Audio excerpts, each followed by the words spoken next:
This is 101.9 Detroit Public Radio. I'm Liz Copeland, and welcome to the program. If you're just tuning in, we are going to begin a monthly segment which is called Focus Electronic. And this month's edition, volume 45, the topic is underground resistance, a staple in the Detroit scene for the past 15 years on the electronic level and in Detroit and also beyond. We are going to be, or I am going to be, joined by my guest co-host Clark Warner, who will also be joined. We'll also be joined by a special guest for the evening. We'll give you more details as you stick around and check things out. But just to let you know what we heard just before that news break, it was Zap Mama with the album Ancestry in Progress on Luaka Bop Records. We do this monthly segment, by the way, of course, once monthly, the third Wednesday night, Thursday morning, beginning at midnight. In its 45th edition, we've covered lots of Detroit artists, lots of artists from beyond Detroit, record labels, and all sorts of people who've had an influence somehow or another in electronic music, some best-ofs thrown in there, and all sorts of things as well. So momentarily, we will bring to the microphone Clark Warner, and hopefully he is going to get here in time so we can actually start talking with him. Let me welcome Clark Warner to the microphone. Are you there? Yeah, sorry about that, Liz. There you are. That microphone, sorry. Clark's just having a good old time exploring our record library, which is always a good time as well. It's fast. Tonight's topic, underground resistance. We're going to dive into one of Detroit's gems. We both kind of feel guilty for waiting till the 45th show to actually have this one because it's there's more than a breadth of music to cover, close to 15 years of music to cover, and a plethora of artists, tons of energy, and one of the truest techno sounds that we can really bring you over the airwaves, underground resistance. We're going to go through things from the very beginning, 1990, and up to the most recent releases on the label. There's a bunch of related labels that are distributed by their parent company, which is called Submerge, and which is kind of the cream of the crop of Detroit's labels on electronic, from house to electro to techno to things that are just everything in between. And we're going to do our best to show you all that variety and all the energy that what is you are and what has been you are for the last 15 years strong. Let's go ahead and begin with our first cut of music, Underground Resistance. We're going to hear from the Sonic EP, which is, of course, on the Underground Resistance record label, a song called Elimination. Tell us about this. Okay. This is, it's actually UR002, so it's about as early as we can get. It's the earliest record we have, actually, in our possession of all the stuff that we have tonight. So this is what it really started off with, a track called Elimination. Let's go ahead and hear it. This is 101.9 Detroit Public Radio.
This is 101.9 Detroit Public Radio. I'm Liz Copeland. I'm joined by my guest co-host, Clark Warner, for the monthly segment Focus Electronic. And tonight's topic is Underground Resistance in its 45th edition of the program. And we've listened to a couple of cuts so far by Underground Resistance, Elimination from the Sonic EP and also Riot from the Riot EP. These are both some fairly early works, 1990 and 1991, for sort of a idea for what's going on. A lot of the early works is as big as the original 12 inches were here in Detroit and, of course, over in Europe. Kind of an early collection of a lot of the first singles on Underground Resistance came out on a collection from the UK actually called Revolution for a Change, which collected hits like Riot and Punisher. And what we're listening to under our voices is Death Star, right, Liz? That's right. We're so rudely talking over Death Star. And it's something that Mad Mike produced, as it is credited. And what I was going to say is basically the first records that came out on UR were hugely popular in Europe before they were as popular in Detroit as they were. So this collection is something that brought you the music, but it didn't bring you the sound, the original sound of the mastering, the behind the original records. That's one thing that made that UR sound in your headphones as a DJ. No matter what you did, you knew that record was as hot as possible when it came to mastering. It just drive the needle over the whole thing. If you had to hold it down sometimes on some of these records, the records were mastered so hot. Kind of a trademark. We could ask somebody else about that process too, you know. Yes, we could. It is actually our great pleasure to welcome to the microphone Mr. Mike Banks, also known as Mad Mike. Welcome very to the. You're making me nervous just having you here. This is great. Mike Banks has taken the time to come down here and give us a little bit of insight on Underground Resistance and its 15 years of operation, the various different maneuvers that have taken place throughout that time as well. Yeah. Thanks for coming down, Mike. Thanks, man. Thanks for having me down. It's cool. Tell us, Mike, just to give people an idea, what was it that made you get this whole thing started? What was it that made you decide, Underground Resistance is something that needs to happen? It's more than just a label. It's more than, at this point, you involve a distribution company. There's so much to it. But what was it that initially made you think that this is something that Detroit needs? Well, that's a long story, but basically, me and Jeff Mills, I was a studio musician, and Jeff Mills, of course, was like the wizard on the radio. Mm-hmm. And we met working on a track together called Share This House, which was on a Virgin compilation. This is the sound of Detroit techno or something like that. I can't remember the exact name of it. That was like 1988. And Share This House was a real big track in the city and all that, and we had some success with it. And from 88 to right after that, me and Jeff started working together because we really worked well in the studio together. He was kind of frustrated. We worked on some tracks he did called Final Cut, Burn Baby Burn, and Told You Not to Stop off of the Final Cut, which was like some hard industrial music. And me and him, we just got off together doing some kind of vicious stuff, We also worked with members of the house, helping them with their house sound, because we knew how to do the production in the studio and stuff, so we kind of helped those guys get their record out and everything. But he was frustrated because he was a black guy doing industrial, and the world wasn't ready for him. And then I was frustrated because I was a studio rat, and I guess we wasn't pretty enough, or we wouldn't wear all the funny clothes you needed to wear to be in R&B. So we was both pretty screwed up in the head from the major record company business. And that drove us down to Gratiot. And when we went down to Gratiot to talk to Juan, every time we talked to him, he'd be flying out for another country. So I think us and Plus 8 430 West. So we were really part of in '88, man. But we all got frustrated because we was like everybody else. We wanted to be on KMS or Transmat or Metroplex, and unfortunately, due to Kevin, Juan, and Derek's success, they just couldn't be there for us. I think Carl Craig too. So everybody kind of just rolled up their sleeves and said, "Okay, well, here we come," and we started putting it out. But UR definitely had guidelines and definitions as to what we would do and what we would not do. A lot of people mistook our mask and all that stuff for terrorism and militancy and stuff like that. We figured that nobody know who we was. All they look at is a little black record and a label. Why should they know anything else? If you just listen to the music and then leave the people out of it, because man is frail. Human being is frail. You might not like me as a human being, but you might get into these sounds if you just use your ears and not your eyes. So that was the purpose behind the mask. So UR has rules and guidelines that we adhere to, that me and Jeff set forth a long time ago, and that was just one of many that we had. So the focus, you're saying, was on the music then, as opposed to the celebrity that maybe... We felt that it was more important what came out of speakers than what we look like, because I ain't no runway model, and neither is Jeff. How many of us are? Yeah, that's it. And if you let people tell you are, after a while, people don't like you too much, so I never tried to be that. Let's listen. We want to talk more. Let's listen to another Underground Resistance cut. And what we'll do is come back and we'll just get all the information out of you that we possibly can, Mike. This is 101.9 Detroit Public Radio, Focus Electronic, in progress.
This is 101.9 Detroit Public Radio.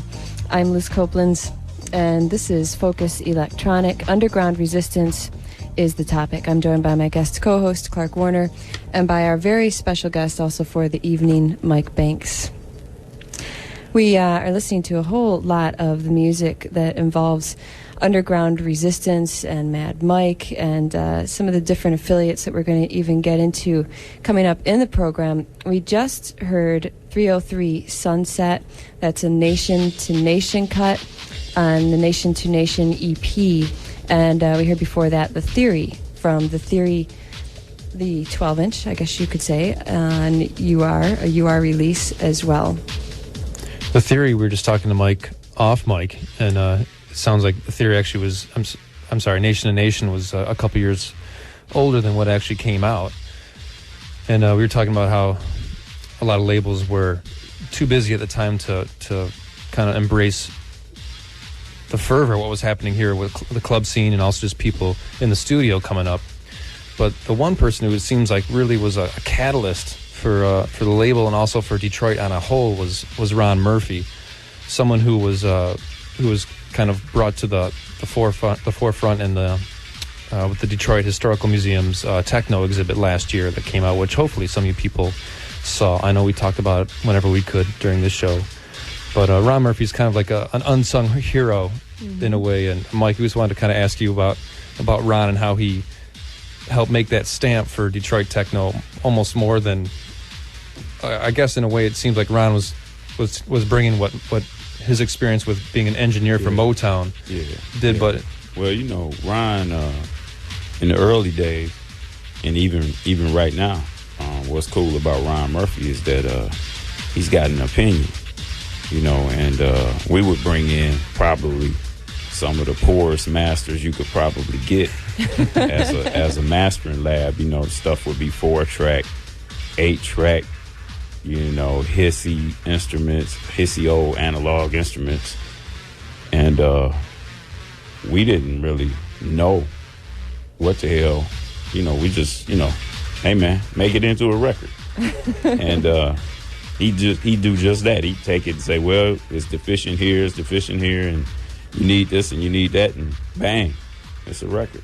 He was scientific about it. Yeah, well, over the years, what was sweet about Ron is he teaches you like Obi-Wan Kenobi or something. You know, he shows you where your mistake is, and then he plays you a record that sounds good, and he says, look, man, this is what you're shooting for.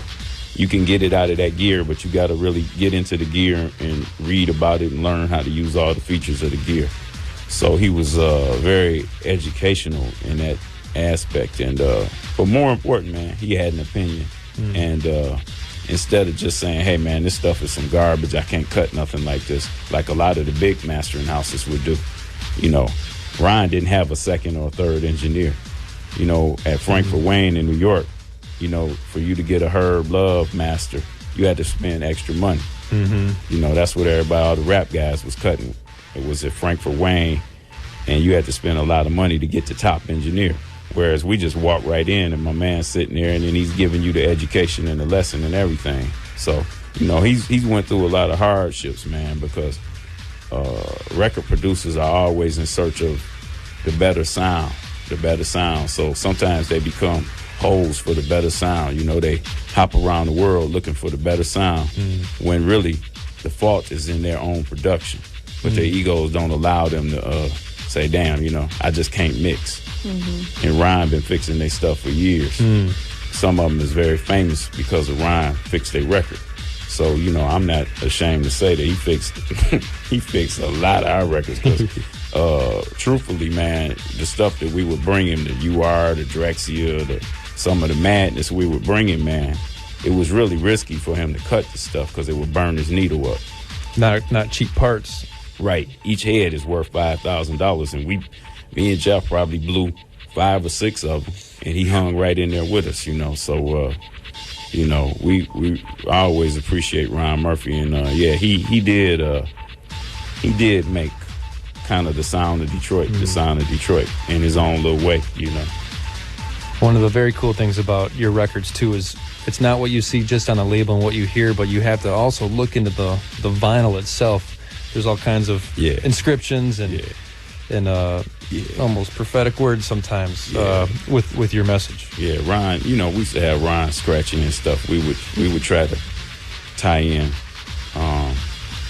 music, art, literature, to make our package as powerful as we possibly could, because we didn't have any, promotion money or nothing like that. We also used techniques like with that Revolution for Change. We was kind of scandalous in our technique, man. We would license stuff to guys, and they was like, hey man, we really like you guys' stuff, and if you if you get on, we'll do an album for you if you get on with us, and sign a long-term contract. And we'd be like, well, let's see what you could do. And then they do all the promotion for us. And then we come out with a whole bunch of 12 inches spinning off of the album, and ride their promotion. It was kind of ghetto style, but hey, that's how it was, they out to pimp you. So we kind of reversed it and pimped them. I'll say. Yeah. We have lots more to ask you, Mike. Let's listen to a cut called Jupiter Jazz right now. And taking it this time from Submerged Depth Charge 1. There's these Depth Charge releases, a series of 5 that are currently available on Submerged Records. So everyone should know about that. And also they should know about undergroundresistance.com, because that's a really good source to information. Yeah, website and all this virtual world. Let's take a listen to Jupiter Jazz. We'll come back, talk more with Mike Banks. This is 101.9 Focus Electronic, in progress, Underground Resistance, the topic.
have a direct influence on Saturn's rings. A natural tendency of ring material is to spread both toward and away from the planet. But the moons, in a complex interplay of gravitational forces, shape the rings and define their structure.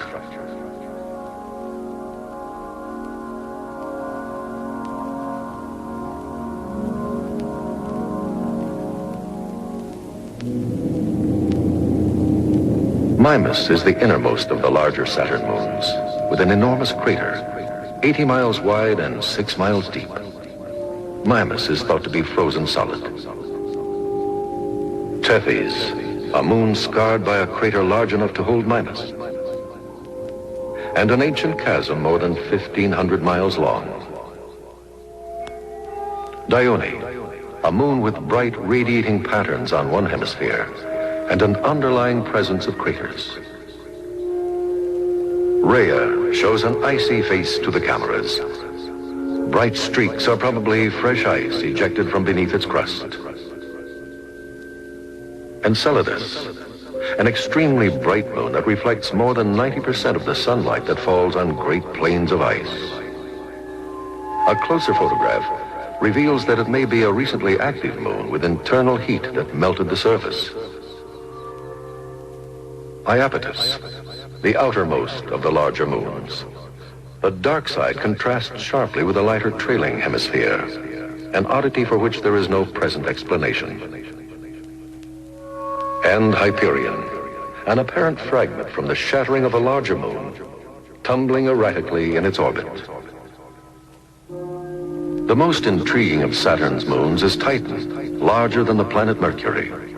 It is the only moon known to have an atmosphere. Nitrogen and methane gases shroud Titan with dense clouds which our cameras cannot penetrate. The chemistry of this atmosphere is unlike that of any other.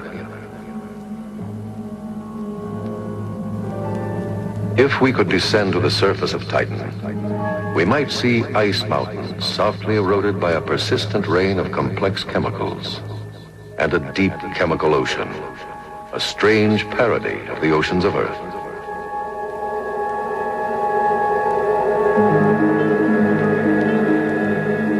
Titan's atmosphere, like the ancient atmosphere of Earth, contains pre-life chemicals, but is too cold for life to evolve.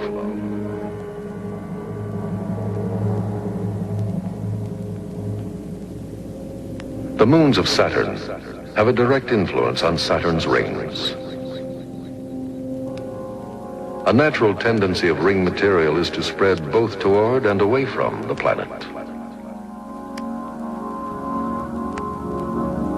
But the moons, in a complex interplay of gravitational forces, shape the rings and define their structure.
This is WDET FM, Detroit 101.9 FM. I'm Liz Copeland. And you can hear this program weeknights, Monday through Friday evenings, 10 p.m. till 3, directly following the Ed Love program. Once a month during this program, it's Focus Electronic, a 2-hour segment concentrating on significant electronic artists, groups, collectives, that whole kind of thing. And this month, the topic is underground resistance. I'm joined by my guest co-host for the segment, Clark Warner, and we are also joined by Mike Banks, who is a really good representative for underground resistance. About the best we can get. That's right. Even though we know he's not alone. We were talking about how mastering and hearing records after you make them as a DJ, a lot of times you get to experience how what you make in the studio affects people in a club, in a crowd, sometimes at a festival. And UR was one of the first groups to be really playing techno, hard techno, out to crowds on a global level. And you never picked the most, I guess you were looking for playing cities that were maybe not expecting you sometimes too, right?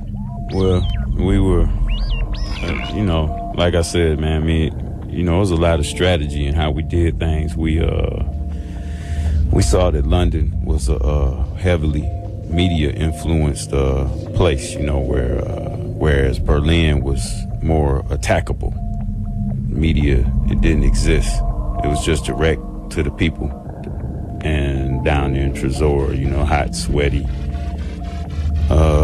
dark, messed up. It was a perfect environment for us to spread the virus. So we just, we went down there and some mean things happened, man. When you see, me and Jeff, I'm a guitar player, and we would study different frequencies. I would play some gospel chords sometimes, and Jeff would stop me and say, "Hey, man, what's that chord? What's that chord? That's a deep chord." And it'd be Precious Lord, and it'd be a particular chord we play, and we know that that's the part where I say, well, that's the part that everybody cries on, Jeff. When you play it, when they're about to close the casket, that's the chord you hit. When they're about to drop the lid on the guy, And Jeff would be fascinated with that chord. We find the root note of that chord, and we found out that chord kind of invoked memory in people. A strong sense of memory. So we started investigating frequencies opposed to emotion. And as you guys know, a lot of the grunge music and the guitar music, it's in the key of E. So I play that style of guitar too, and that's an angry male frequency. You want to get some males riled up, you go to that frequency. That's a war frequency. So when we would play live, like in Berlin, we was all off into that German mad scientist experiment shit. So we would just basically experiment on the cats with different emotions and just different degrees of emotion with what we could put in the music, knowing the kind of reaction we would get, man. And it was some mean stuff happened sometimes, So it was strategic where we played. We never wanted to play. People want a part of Detroit, but then you can't expect to see us where Mary Poppins will play. You know what I'm saying? It's gonna be somewhere. We played at a dynamite factory in Switzerland. You know what I'm saying? Wow. Because that's like a statement to World War II. You neutral, but you making dynamite. You know what I'm saying? Mm-hmm. It's kind of mixed message, aren't they? Yeah, it's kind of tight. So we played there so people could feel that aura, to kind of mine that it would take to make dynamite and sell it to warring nations. That's a deep mindset. That's an evil mindset. So we went there, and that's why we chose that spot. A lot of times we play places that's got fear in them, where some fear went down. East Germany, Dresden, places that ain't particularly happy. Mm-hmm. I got a chance to see you probably 1992 in New York, and I think it was at the Limelight. And I remember looking down, watching Jeff. I think you had Rob Hood on stage with you that time. Rob was kicking. Yeah. And it was a setup of Mike behind keyboards and some electronics, drum machines, I'm sure. Mm-hmm. And Jeff would be DJing on the side. And they didn't call him the Wizard for, you know, it was a deserved title. He was a ninja with records. He would just chuck them down, and they would like fall in place. And it was I mean, the energy was.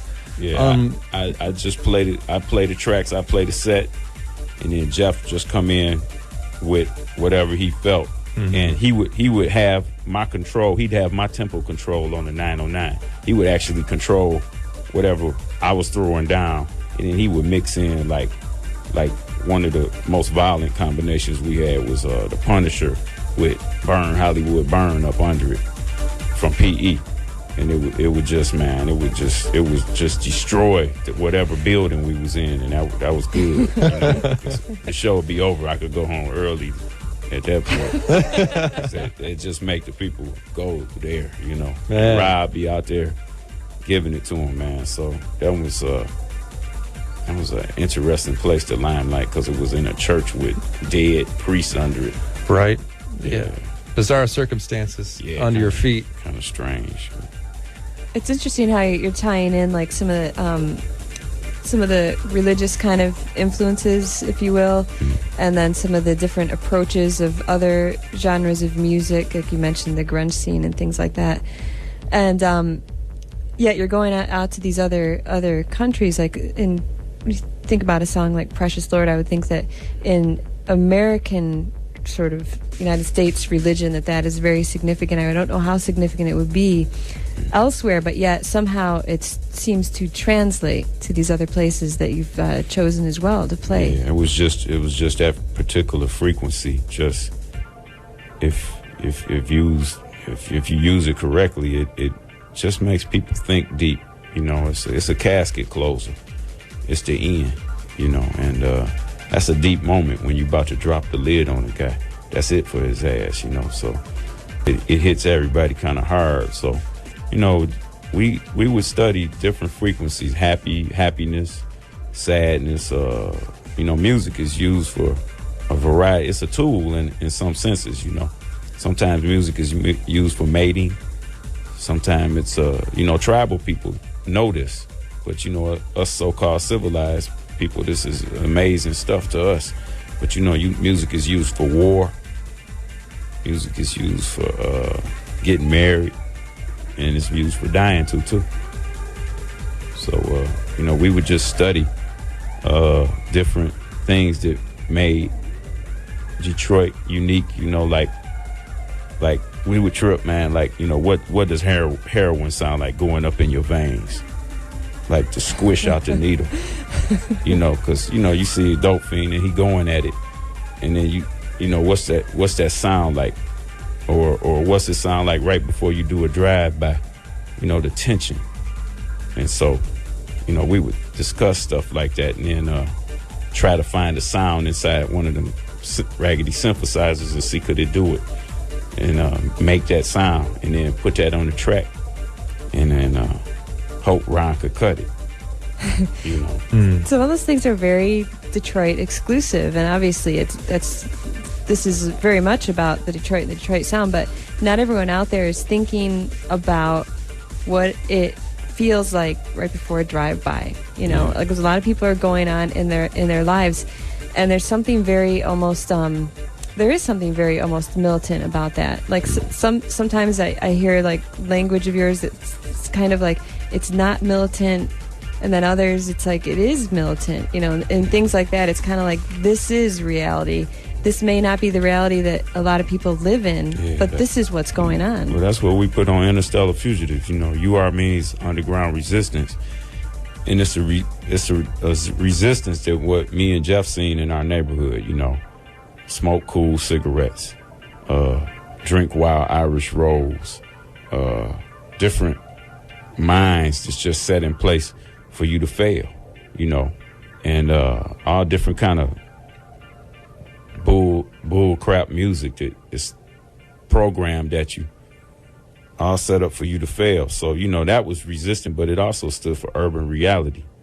which was like the duality of man, you know, like in my man in Full Metal Jacket, you know. I'm trained to kill, but then I got a peace sign on my helmet, you know, and that's all we are. That's all we as humans, to me, you know, are. So, you know, I got people on my label like Yolanda. She's a gospel church singer. Mm-hmm. The members of the house is gospel church singers. I play gospel music, but I also love grunge music. I like, you know, Danzig and Black Sabbath and all others, because I'm just a mere human. So I'm both, you know. So if you make music that's twisted and kind of distorted and warped, I could feel you on that, long as we could feel it, you know, and it got something unique about it. Me and Jeff was always attracted to it, and we felt it was fair to represent, you know, both entities. And then, you know, we, like with the Rings of Saturn, you know, just like we thought about that other stuff, we thought about what it sound like for like a probe to come through those rings, get into the planet, and what would those sound like. So, you know, it wasn't just all hood rat oriented inspiration. You know, we were off all into Star Trek and, you know, all different kind of voyages. I mean, like, you know, when you scared to go across 8 Mile, you basically imagine a whole lot of different stuff. Let's take a quick break for news, and we'll talk with Mike Banks just after that on 101.9 WDET.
This is 101.9 WDET FM Detroit. I'm Liz Copeland.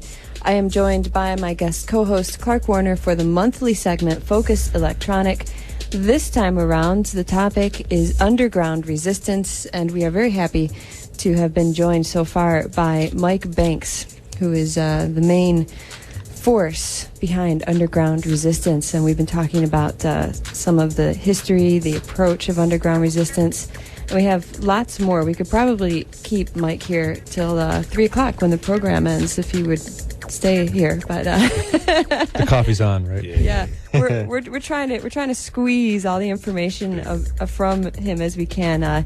Underground resistance is a mysterious force that has been around in the city for a long time, and I know a lot of people are curious to learn more about the inner workings of the organization.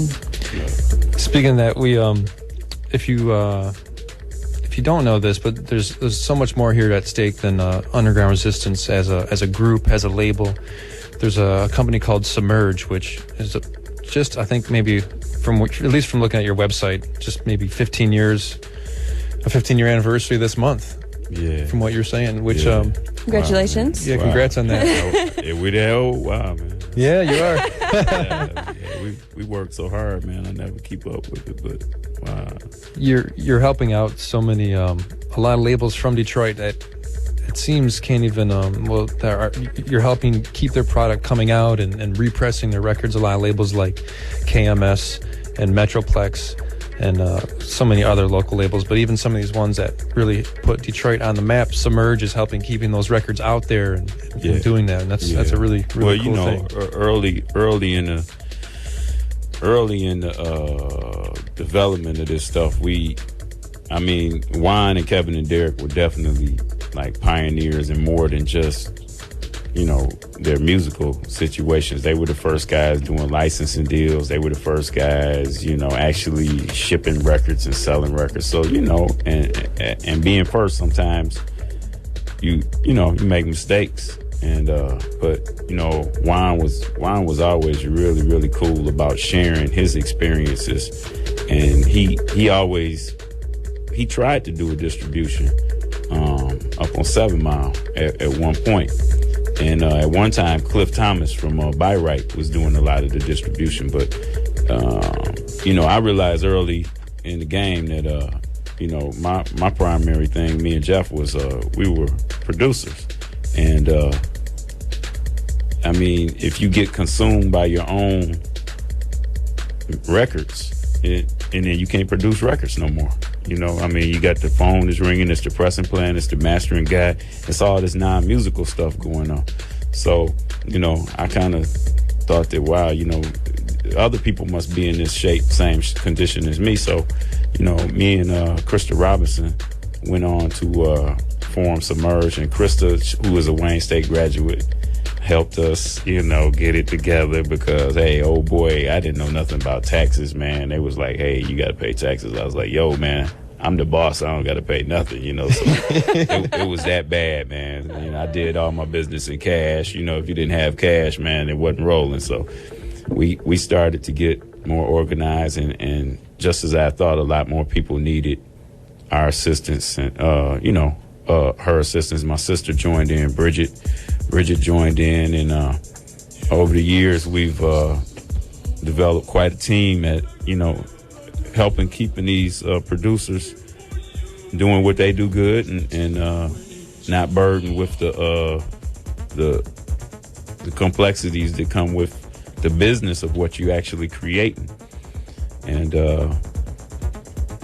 that's what we do at Submerge, man. We try to keep people making records because I always felt if Detroit was going to survive, I could just see where guys was just getting so busy flying around, and then when they would get back, they couldn't attend to everything that was there. It was almost impossible to make another record, So Submerge really sufficed to keep us banging all over these years, And to this day, we carry Final Frontier from Italy. We got Diaspora Records from Ireland. We got Sud Electronic from London, which is really tight. And Gary Martin. There's a number of people that we got really that add to the flavor. One of my and then Submerge is always growing. We got Ade Maynard now, who's like the operations manager, and man, he really put some organization to it. At one point, our former operation manager Lenny Burden of 430 West, who was a great producer, and he had to move on so he could make some records. But Lenny helped us get computerized, and then Ade has helped us get internet-arized and all this other stuff. So we just hoping that we can keep the music production going by streamlining the I call it's just business that's created by these records, man. And you gotta attend to it. You could be as artistic as you want, but your ass will be in Leavenworth if you don't attend to some of it. So. Would you say that the mission of UR then has changed since its inception? Nah, the mission, whatever that is. You know what I'm saying? It's like, yo, man, I just represent the duality of man. We always try to discover new intense mugs coming out the hood, because the hood breeds it, man. It breeds intensity. It breeds freaks. It breeds beautiful people. It breeds everything that like Detroit is constructed of, man. And when you just simply don't talk as much and do more, it seemed like the music had more impact, So I don't try to put my face or voice in front of the music or in front of the other artists. Just put their records out. It's real simple. Submerge has, Liz mentioned these Depth Charge compilations, but there's a ton of mix CDs also out there. Yeah. People want to check out a complete spread of, there's a great mix called Timeless, which Juan Atkins actually mixed on Submerge. And True Colors, DJ 3000. Yep. Yeah, Rolando. We got mix CDs. Yep. You're covered. Yeah, man. You're covered. If you go to submerge.com, you can find out a lot. And you guys have been doing mail order and websites very early on too. You're one of the first people to be doing, mail order. Man, my thing was just, man, if somebody going to exploit us, it might as well be ourselves. Because if you don't do the work, man, then some guy from England or some guy from wherever do the work, And if you got a whole bunch of people that don't have a job, that's why to me,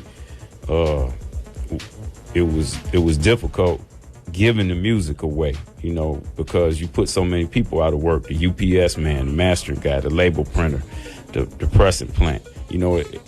What's unique about a vinyl record, man, is probably anywhere from 30 to 50 people attached to that record. Different spirits attached to that record. So for one guy to take credit for doing a great work of art it's a little rude. It's a lot of people that made that record get to where it's supposed to be, and hey, it's a union time, man. I ain't trying to put nobody out of work, man. So we folded in and we did as much of the work as we could possibly do with the talent that was available to us. We're listening to some of that talent right now. Drexciya with the Wave Jumper track from Aquatic Invasion, and also we heard before this Acid Africa, the Roots Electric mix from Dark Energy. Both of those are on UR from the 1994 era. Yeah. And you just had some incredible people pass through your ranks. We mentioned Rob Hood and Drexciya, of course. That's we're listening man, to. Rob. Yeah, Drexciya. Yeah. Changed. It's like a boot camp, man. I'm a hard guy to get along with, and they come in, they be rookies, and they want to do like what me and Jeff was doing, and they good guys, man. And Rob Hood was definitely one of the hardest working guys, man, at his craft. And I'm really, and I know me and Jeff gave him such a hard time, man, just beating up on Rob and beating up on his tracks and beating up on him. And Rob, a fighter, though, he not going to let you tell him what he can't do. So he dug in, and he dug in deep into himself, and he found something And it was very, very unique what he found, because he didn't have a lot of equipment. You know, he didn't have a lot of money, but he had a lot of heart. And he pulled out that minimal on their ass, you know. Mm-hmm. And it's the ticket, man. It was really great music made with exactly what it says, a minimal amount of anything, you know. And I'm proud of Rob, man. He supports his family, and he's one of our brightest examples to me, because, you know, once you able to stand on your feet, and you are, then you got to move on. Even if you Jeff or whoever, you know, you're supposed to go out and do your thing, and that's what keeps us out there. To me, that's what keeps us out there, man. You know, the guys move on. Rolando, you know, I'm bringing all kind of new guys, man. You know, because the sickness is never ending, man. You know, so it's like just more mania to me, you know. And once the guys become veterans, they can visit and occasionally come back through, but you know, they got to make room for the new crew too. Building the forces, spreading the gospel further, right? Yeah, mm-hmm. Exactly. Let's should we go ahead and take a listen right now? Another spreading the flu. The doses are low out there. Yeah, careful. That's cool. Everybody will catch it, man. This is another item that's available on CD, in case CDs are more friendly for some people out there. Underground Resistance with the Interstellar Fugitives release. And we're currently listening to Chaos, also known as Mark Floyd, Afro-Germanic. Let's take a listen to it. We'll come back, we'll talk more with Mike Banks from Underground Resistance. You're listening to WDET-FM, Detroit 101.9, Detroit Public Radio.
electric. Detroit, we so electric. Germany, they so electric.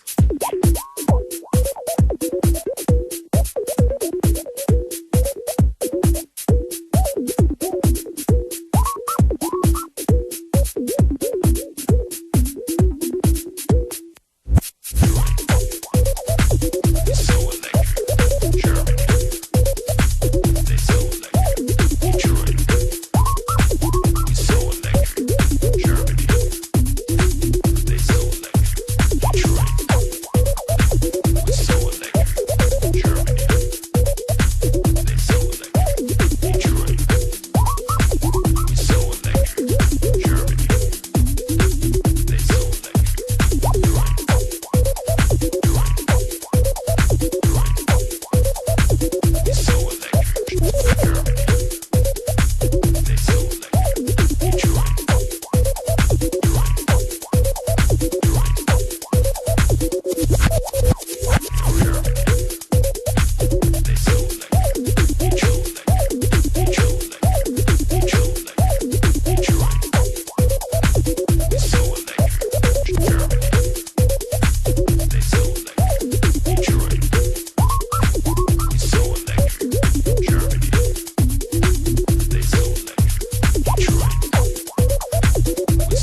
You're tuned in to WDET FM, Detroit 101.9. I'm Liz Copeland.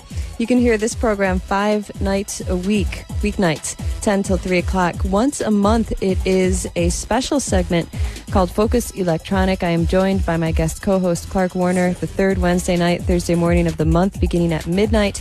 And we are very honored to be joined as well tonight by Mike Banks, who represents Underground Resistance, which is the topic of tonight's edition of Focus Electronic. We've been listening to a lot of music related to Underground Resistance. We've heard some Drexciya just recently, also Chaos, the song Afro-Germanic from the Interstellar Fugitives release, Kraftwerk, and an Underground Resistance remix of Expo 2000. We're listening right now to Electronic Warfare. The playlist page will be updated probably by the end of the show tonight. It's not currently up there, but do keep that in mind. It's at wdetfm.org for your future reference. There's not very many people out there that have had the, I guess you could say, honor to remix Kraftwerk. So, Mike, I got to say, how did this come about? How did you get a chance to remix a hero like Kraftwerk? I met Ralph and Florian way back in the 90s when me and Jeff used to first play at Tresor. And, yeah, you know, they would just come downstairs and check us out. You know, we played live and they checked us out. And it was kind of tripped out, man, because we was tripping because nobody knew who they were. And me and Jeff and Rob knew who they were. And Dimitri introduced us to each other. And, you know, over the years, we kind of kept in touch and everything. And we would always encourage them to come on back and make, you know, come on back with it, man. And it's amazing, man. But they were a little skeptical that people would, you know, be interested in their music. And I was like, yo, man, you know, it's still knocking, man, you know. Mm-hmm. And it was deep, you know. We did a travel gathering with them, and then they said they had a track, you know, and it was, you know, they said they were working on some stuff and everything at Tribal, and at that time I also discussed with them when they did come back and tour, would they, you know, play in Detroit, because Detroit's a big fan base for Kraftwerk, you know, and I explained to them how the inner city was really on they stuff tight, you know. Mojo was on it, and the inner city was really into it, you know. And I said, if you play, man, you need to knock in the city. Don't come on the edge, man. Come on in, so that people that really are into your music could be there, or at least have a chance. Because you imagine it's gonna be hard to get tickets and all that. And they played at the State Theater, I think. Mm-hmm. They did. It's a great show. Yeah, and that was cool, you know. And so we just, you know, they sent the tracks over and said, yo, you know, we want you to, you know, we put this out on Cling Clang and we want to do a remix. So, you know, of course we were honored, man, because we've ever since Mojo really started dropping Kraftwerk, it was really you know, our first introduction to like techno or whatever it was called. You know, it was just funky stuff then. I didn't know what they called it, but Trans Europe Express was the first one I heard. That, you know, that was some new sound, you know, mm-hmm. that nobody had ever heard. And the way Mojo would present it was really futuristic. And I saw they show at Nitro's when they played at the old up there on I-96 and Telegraph. It was a little bar, man, and it influenced me deeply because it was cold, man. You know, it wasn't nothing happy about it. It was just cold, efficient. They was just knocking, you know. So I really liked it. It appealed to me that it was just so funky, but you know, at the same time so minimal too. And the presentation was very minimal, and the emotions, and in other words, it was more of the music than them. Whereas with other traditional acts, you know, you get into each individual band member, guys doing a step, or, you know, he got this kind of clothes on. Kraftwerk was kind of different because you just got surrounded by this futuristic music, and they kind of just disappeared. They were just the operators, which was kind of like we kind of got into that theory that, you know, really a musician is just a vessel for another transfer of energy vessel, you know. So I like how they removed themselves and how they, you know, they weren't very interviewable or talkative or any of that. Their music really just did all the talking they ever need to do. And, you know, unfortunately sometimes for us, you know, you got to explain yourself a lot of times, man, you know, because people want to take stuff to the edge. They go too far. But, you know, really, each little record that go out and whoever buy it, that's their thing. For them personally to make into it whatever they want to make into it, you know. I don't got to draw no picture for you, especially if it's a sound picture, you know. So, you know, but sometimes people want a general explanation and I'm like, yo, man, how do you explain the yin and the yang, or up and down, or good and evil, and chaos in organization? It's no explanation. It just happened. And it's up to you to take it and reach into yourself and see what it means to you.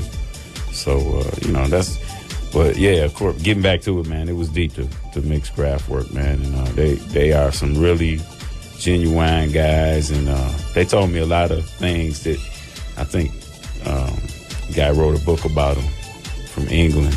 And, you know, they told us about the German stereotypes and how the record company was like, well, you know, nobody wants to see some happy Germans. You got to act like this, and, you know, and all that. And then they told us how disco music, you know,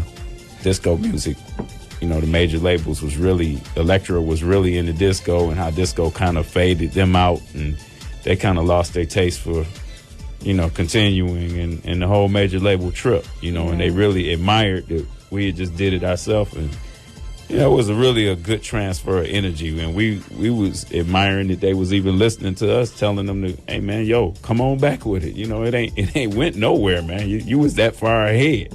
You had time to coast, man. And, you know, you could coast 20 years and Muzz wouldn't catch up with you, you know. So that's what must have been so weird, because it came full circle, because you were fans of them, you were inspired by them, and here they are listening to you and being inspired by you, not only your sounds but your words. Saying, and our business tactics. That's what they really was amazed, you know, like, yo, man, these guys rolled up their sleeves and just went out there and did it. And I mean, they were major label artists. They weren't, you know, we as what we did, we got forced into wearing all different kind of hats. You became a shipper, invoicer, business computer guy. You had to do this stuff, otherwise, you know, you had to deal with the taxes. You had to, or you died. So we've dealt.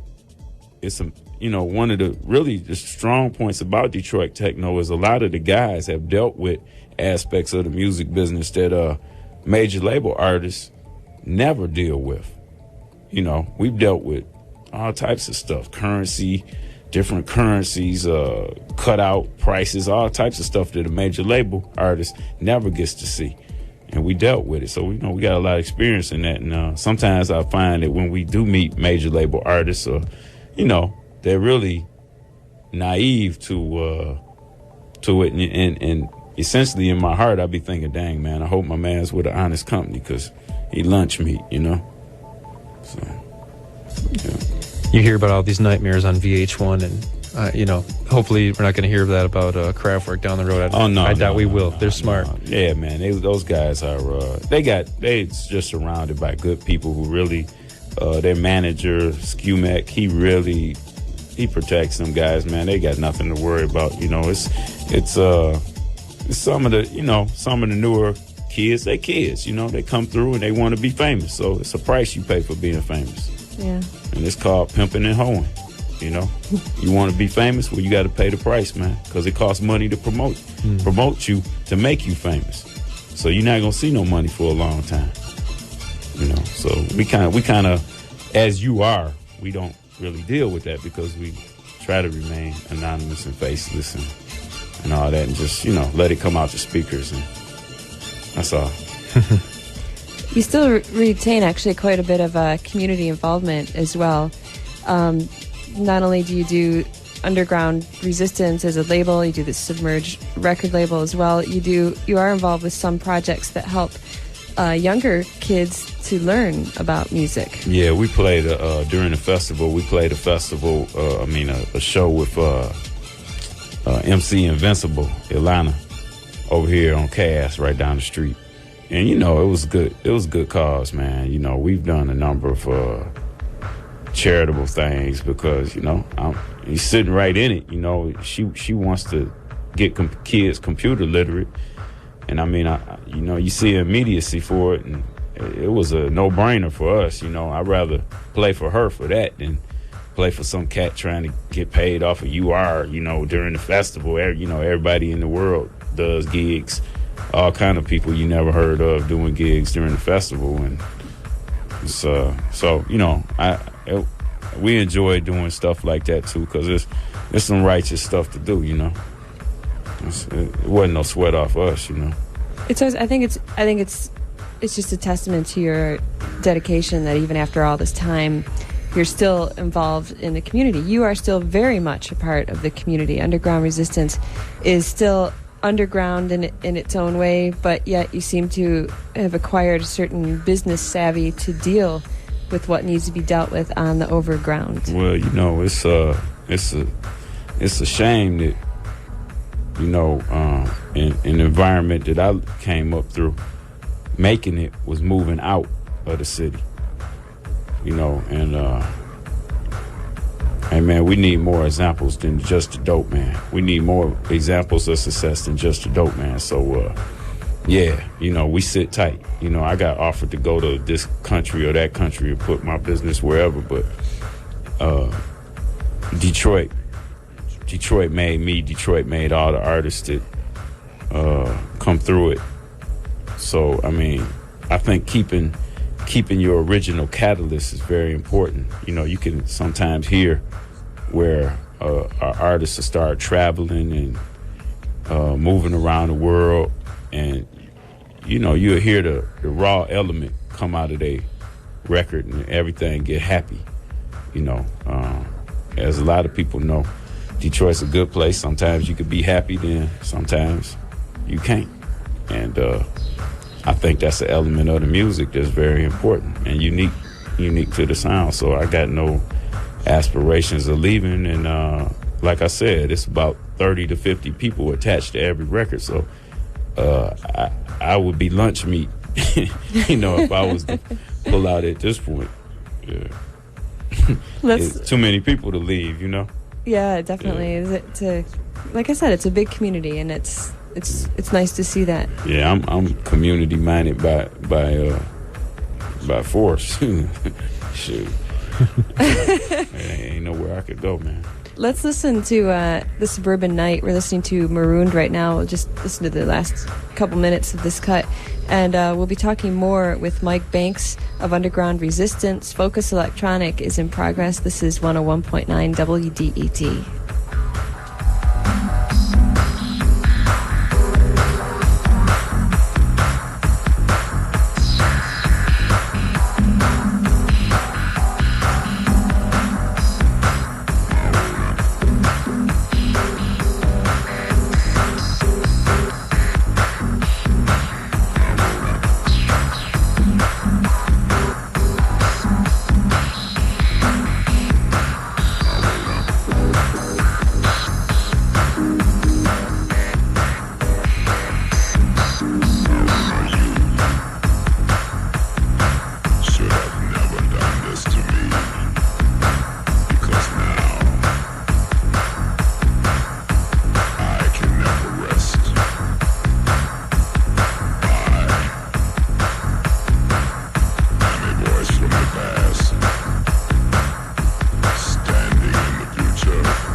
This is 101.9 Detroit Public Radio.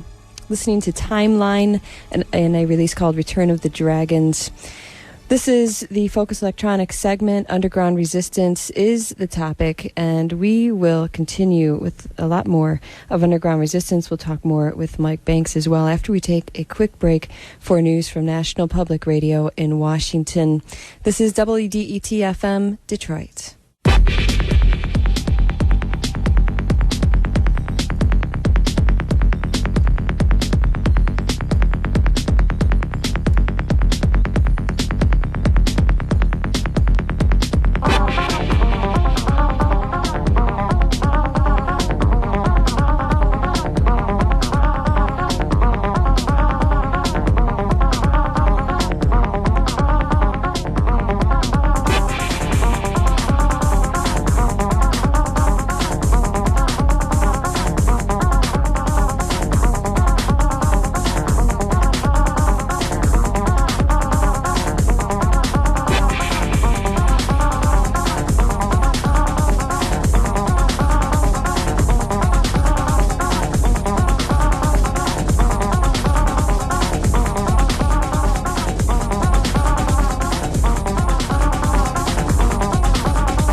You're tuned into 101.9 Detroit Public Radio, listening to some music from the Underground Resistance Camp. And we're joined by Mike Banks of Underground Resistance. This is Focus Electronic, joined also by my guest co-host Clark Warner for this monthly segment. I'm Liz Copeland, here till 3 o'clock. Did we go over everything we played before news? No. I don't know. Did we? I don't think we did, actually. We heard Timeline. That's it. That's important. Well, we heard The Suburban Night. We heard Marooned from the Interstellar Fugitives release. That's James Pennington. And Timeline is who we heard closing out the 2 or 1 o'clock hour. Time Sensitive from Return of the Dragons. And that is something that's pretty new, actually, the Timeline. And maybe Mike can give us some enlightenment on that particular recording. Oh, yeah. It's, a lot of people wanted to... see us play live, and like Galaxy to Galaxy is a band that I got, and it's a bigger band. It's like eight guys in it, so everybody, they always say, hey, we love this, we love electronic music, we love this and we love that, and you tell them it's 8 guys in the band, and all of a sudden they don't love you so much no more because it don't make no dollars or cents, 8 guys, and then we requesting to play in a place less than 500 people. So that's, that don't make financial sense. Mm-hmm. So we cut it back like the 4 cats, man. Try to make it where some of the real true guys, we could come over and kick it like we went over for Passerani. And then actually Jeff was the guy that really got us to do it. Jeff Mills, he said, man, I'm having this event called Time Sensitive, and that's why that release refers to Time Sensitive. And the event was anything related to time, and that was the theme of his event over in Tokyo. Excuse me. Jeff wanted us to come and play, so we put together something that was a kind of a timeline of, the guys in UR and some of the newer guys and some of the older veteran guys, and we put together something smaller and something that could travel and do one show and still make sense. And after we did the show in Tokyo, it was so successful that we decided to. Other people called us and said, would you come and play? And man, you guys got to do this. And we did our best to get to where we could.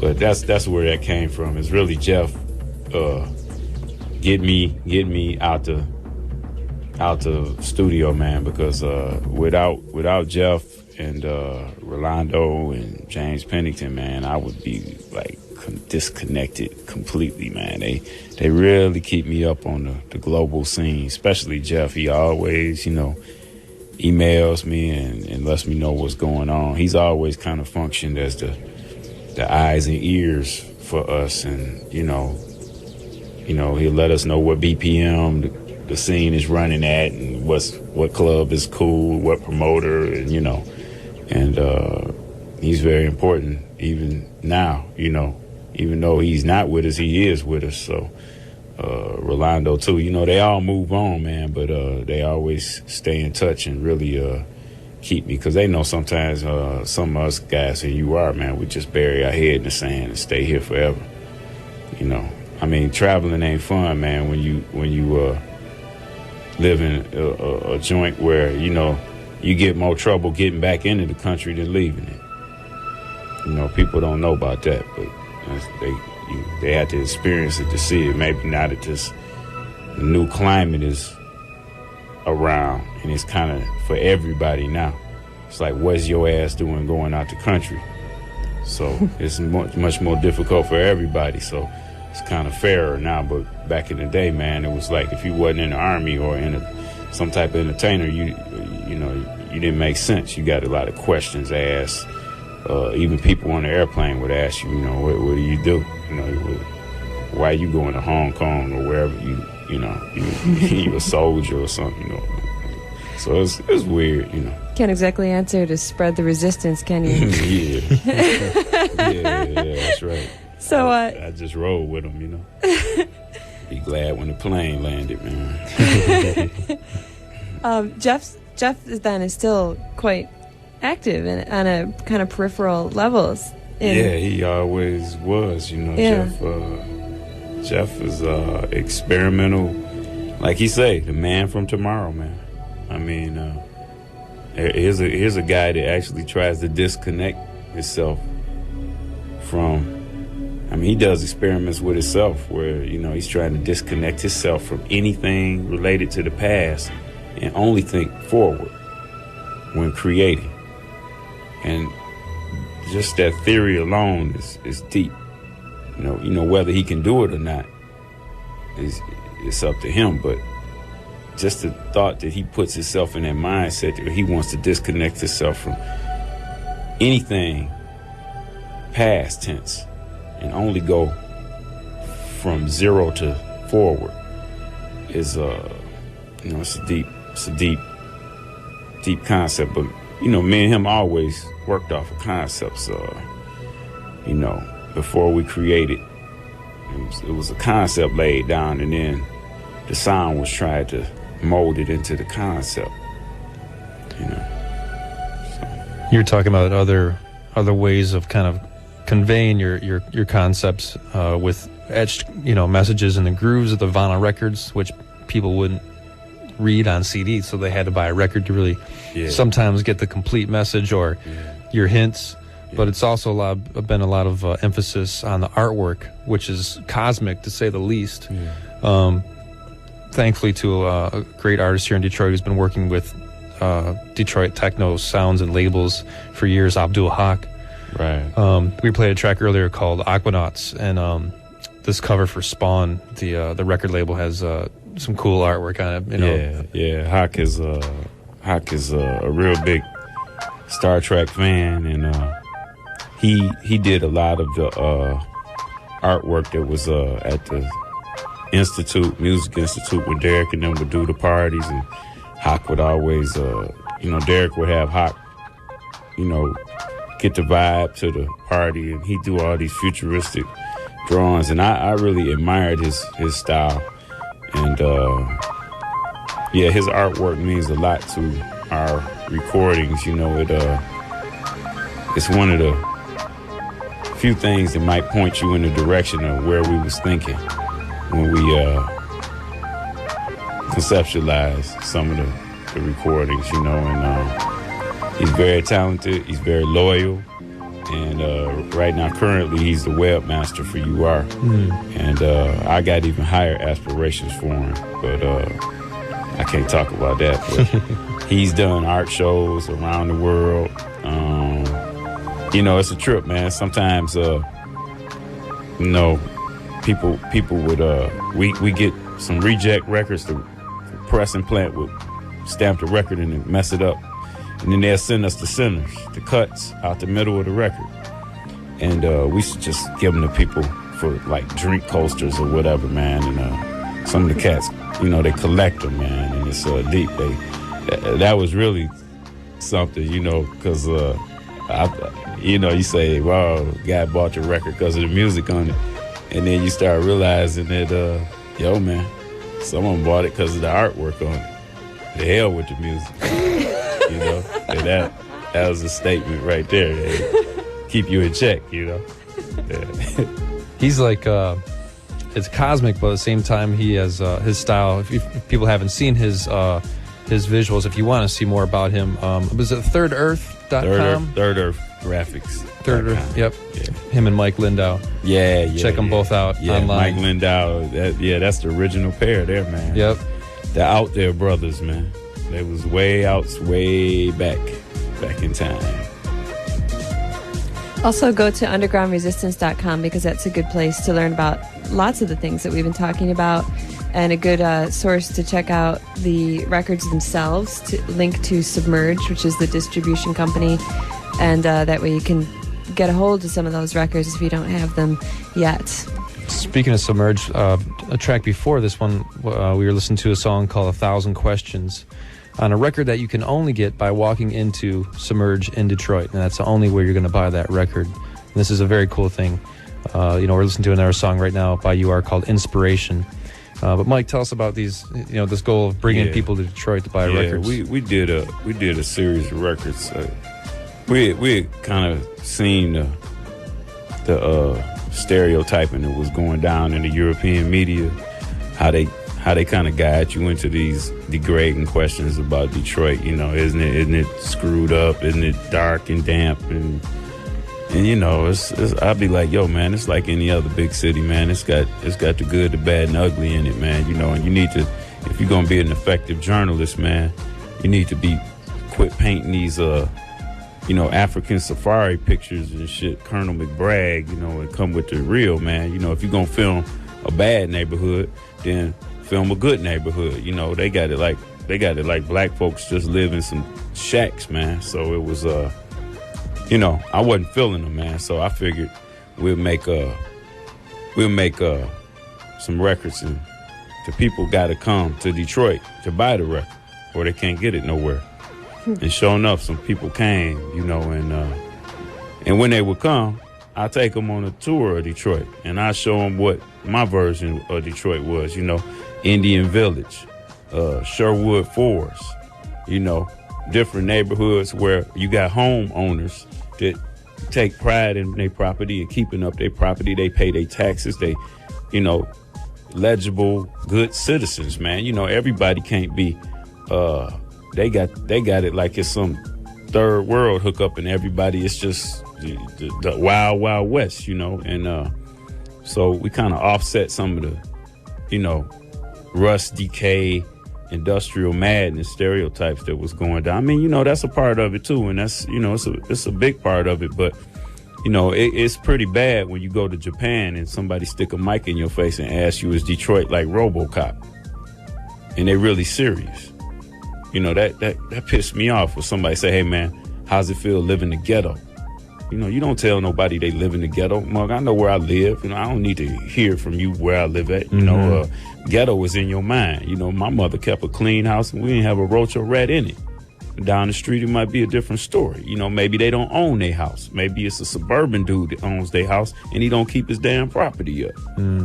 See what I'm saying? Look, if you're going to bring it right. So I was kind of determined to offset that. I would take people by the Heidelberg Project, Belle Isle, wherever, and then, I'll take them wherever they, Henry Ford Museum, Motown Museum, things that Detroit got a lot of flavor, man, more so than a lot of these other fake ass places where they gotta bring in entertainment. We got our own entertainment. We creative, these other places, they gotta fly in entertainment because they work 24/7. And a lot of these guys need to realize, man, when they fly you over there, that's what you is. You just entertainment for the weekend. We don't need you but a couple hours, and then you back on the plane and you can go back to wherever the hell you came from. So I don't like getting treated like that. I like to play for people that's sincerely concerned about some of the issues or the intensity of what this music represents, and that's who we try to play for. We don't always get it right, but that's the kind of the goal when we do something, Maybe, I'm sorry. I know you don't work for the city proper, but you are an ambassador, it seems, on both ways, both levels of, when you travel and when you have people come here. Yeah. That's great. It's a trip, man. Sometimes, you realize that, wow, we've traveled sometimes, more than some of our city officials. And, Mayor Archer used to always make the remark about world-class city and, world-class city and world-class city. And I'd be like, yo, man, it's tough to be world-class city when the citizens can't get down. It take 45 minutes for a cat to get from 7 Mile to Cobo Hall. Whereas on the freeway, you could get from Novi to Cobo Hall in 15 minutes. It's no mass transportation here. So, how you telling me we going in the future? I've been to places like Tokyo where the train runs every minute and people was moving hundreds of miles in minutes, and the citizens can, you get that connected city, man, London, the tube and all that. So, I kind of saw that, man, once I got out there, how, we get alienated in our own hoods, west side, east side, southwest, because you got mugs that won't leave out their hood. They can't get out of it. They ain't got no car, and then you know how you gonna roll? How you gonna roll? You go downtown, you gonna get a ticket. You got citizens scared to go downtown, so downtown just end up being a big, you know, playground for people that can get down there. Maybe that's part of what is fascinating to a lot of the people from outside that have asked questions about Detroit, is that it, because of its environment, it has created a lot of unique music, not just electronic music. Right. You know this because you've been involved with lots Right. of different music as well. But, you know, the Motown sound, the jazz sound, the Right. blues that's come out of the city, and there is a unique dynamic, and you kind of have to point to some of those sociological factors. Yeah, I think the Midwest is, you know, it's the gray zone, man. It's the big gray. You know, you gotta be creative, or you get sucked up into the gray. It's just there. It's always there, brown, gray, and it's just you know the mundane is just there. You know, it ain't no Venice Beach and Piccadilly Circus and all them, you know, entertaining type of things. You got to kind of be creative. I think all the musicians, whether it's rock or garage bands or whatever, they be very focused at what they do, extremely focused at what they do. You know, due to the, you know, it's not, you know, we don't have a Venice Beach to go hang out and look at women skating around with bikinis on, man. You know, so we kind of get deep into what we do. It's a reality town. But Exactly. So you got to create your own escape. Yeah, man. Because it's like you said, with rock music, and there's so much music that pours out of Detroit and always has for decades, that it's almost unbelievable what a catalyst the environment is. Yeah, some of the top session musicians out there in L.A., most of them guys are from Detroit. We listen to Ed Love all the time. He's been talking about jazz musicians for the last 40, 50 years. Yeah, Tony Always Green and them from played Detroit. on all Dr. Dre stuff. All them guys right from the hood. It's man. amazing. A hell of a musicians. My cousin played with Bonnie Raitt. Wow. Yeah, he's a guitar player, Randy Jacobs. He played with Bonnie Raitt, you know, do sessions with the Rolling Stones. Very focused people, you know. So we tend to get real deep in our thing, man. We have more questions asked, but one thing that I'd like to know is you've done a lot to build up Underground Resistance to what it is. What do you see as the future of Underground Resistance? Shoot, man. As long as the conditions is prime, and I don't see them changing no time soon, the conditions make Underground Resistance. You know, if this mug don't become Disney World, no, and I can't see that happening no time soon, it'll always be some Underground Resistance coming out, man. Because you got some twisted mugs just waiting their chance, you know. And the sound be twisted, man, and that's all you gotta listen for is particular type of twistedness to it, you know, or beauty. You know, beauty is something that just immediately uplift you, you know. The person will uplift you themselves. They just so, but then, you know, the twisted mugs, you'll hear it when you put it on. It's just something unique. So I think I can't see nothing getting no better no time soon. I mean, it's just gonna be zero, you know. Not good, not bad, just in the middle. And that's kind of like how it is, you know. So a little bit of pragmatism involved with that whole idea. I guess you could say that. Do what needs to be done. Yeah. When it needs to be done. Capture the moment, man. That's all this stuff. All recorded music is just, it might be that person's best moment. That's what's deep about it. You know, a lot of, like my man Beethoven, you know, he's like, you got to really think, is he really dead? You know, his physical is gone, but his virtual is very much still with us. So, you know, actually you might be catching soul on wax. You might be catching a person's best moments of their life right in that record. Because after that, they might fall off, get killed, take dope, whatever. You know what happens to a human, to a frail human. But their spirit live on through that record. So it's kind of like what Count Dracula is always looking for, immortality. And I think the records will live on long past us, you know, because, you know, really you just a vessel of transfer. You just catch the moment. When it's given to you, catch it. And if the conditions that make the moment still exist, it's going to always be somebody to catch it. Whether it's a rock band or some electronic guy or whatever come next. You know, it's the conditions that's constant. It's scary sometimes we try to analyze the science of it all, but you really don't have control over anything. Yeah, It just happens. Yeah, just keep it simple, man. Catch the moment, and it's kind of shocking because people feel the moment when they listen to it. I think that's, you know, they feel the moment, you know.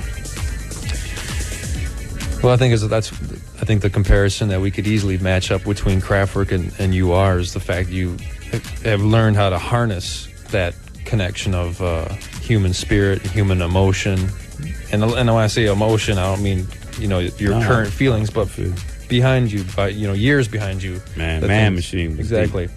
Man Machine was deep because you know, you are interacting with these machines, and but what's sweet about the machine is, you know, if you come from a environment where doing something a little illegal is cool, you know, not big illegal, but a little illegal, like running a red light or racing a car or something, you know, that's just standard illegal stuff.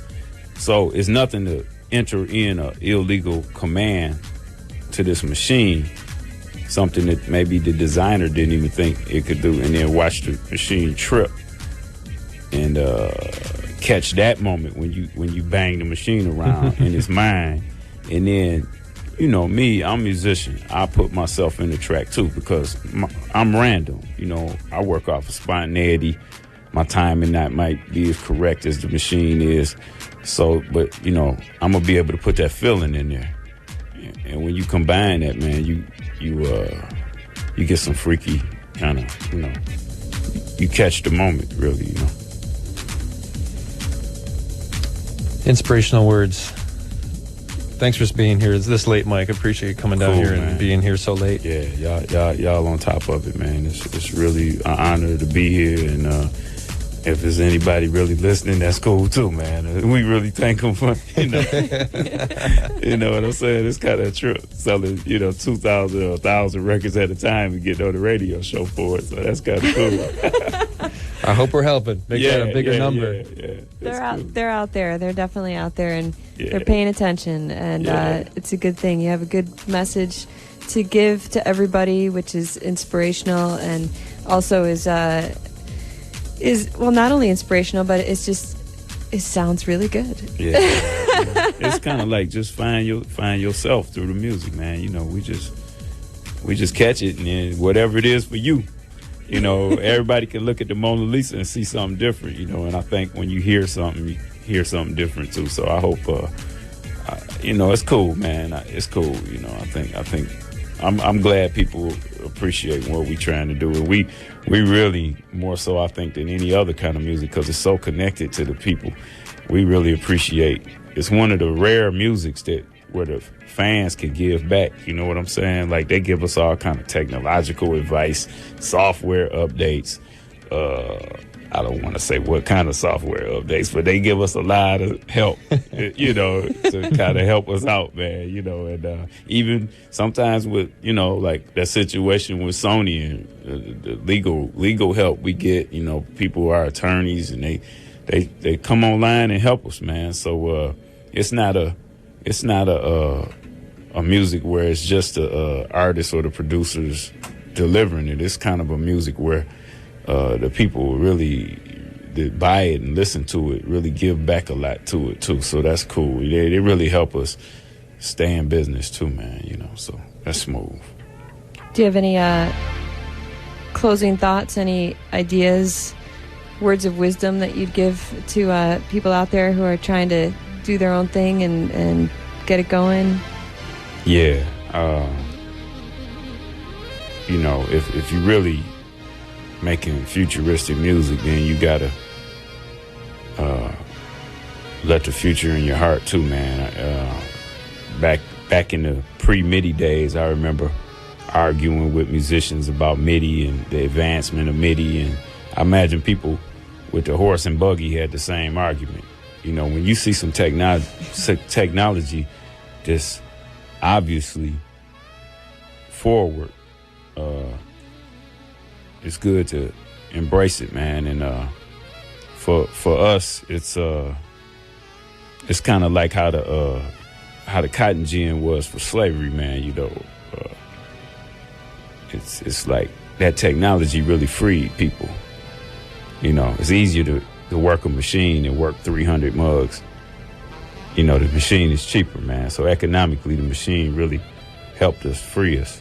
And I think a lot of the technology that we exploited, the way me and Jeff used to look at it, you know, like the fax machine was like a transporter, man. We could go anywhere in the world with the fax machine, put our consciousness anywhere. So, you know, sometimes I know guys get off into the analog digital debate, man, but don't be a dinosaur. That's my thing. Sounds like good advice. Technology's there to help you out. You can, it's the duality of man. You know, one cat lights up a city with a nuclear split, and, you know, the other cat, you know, blows it and smokes it, you know. So you can use it either way. But the thing is, you know, if you caught up and you can't get out, maybe there's some technology there that can help you escape whatever messed up situation you in. You know, for us, it was Japanese electronics. You know, it was just simple. It brought it out of the big studio and into the bedroom. And some mugs utilized it. You know, who knows what it's going to be in the future, you know. So just utilize it. If it's there, man, and you can get your hands on it, use it, man. Cool. This is WDET-FM Detroit. We're talking with Mike Banks, and this is Focus Electronic. The topic this evening has been underground resistance. We have been listening to all sorts of things, actually. We just finished up before this listening to the Suburban Night, and we're currently listening to a compilation. This is a new electronica compilation back from 1994 from England, which, again, one of those kind of rare off-label releases for underground resistance. Yeah. But a nice track. Who's playing saxophone on that? Malcolm Holly, friend I went to high school with. Cool. My man Holly and my man Tim Millington put that together, and I don't think who knows how many he sold, wasn't that many, but he was deep into the music, man. He cared about it, so, you know, I was feeling him, you know, had some great other artists on there, and he was all about trying to go forward together, you know, and do something positive, so I was with him on that. You know? Cool. Yeah. Before that, did we listen to anything else that we didn't get a chance to mention? Or I know your playlist will be updated later on. Yeah, that will happen. After Inspiration, we heard MIA. Local 3000. Yep, All I See. Yeah. And that's, Local 3000. So that's something, there are all sorts of things that we haven't been able to actually properly acknowledge as we usually would do. But once again, do check our playlist. You can check that either later tonight or tomorrow, WDETFM.org. While you're online, go to undergroundresistance.com. That'll give you some good links to a lot of what we've been talking about tonight as well. And really interesting stuff. There's a whole page of About UR, actually, which I really like. It's kind of crazy. I like it. Oh, yeah. The fact sheet.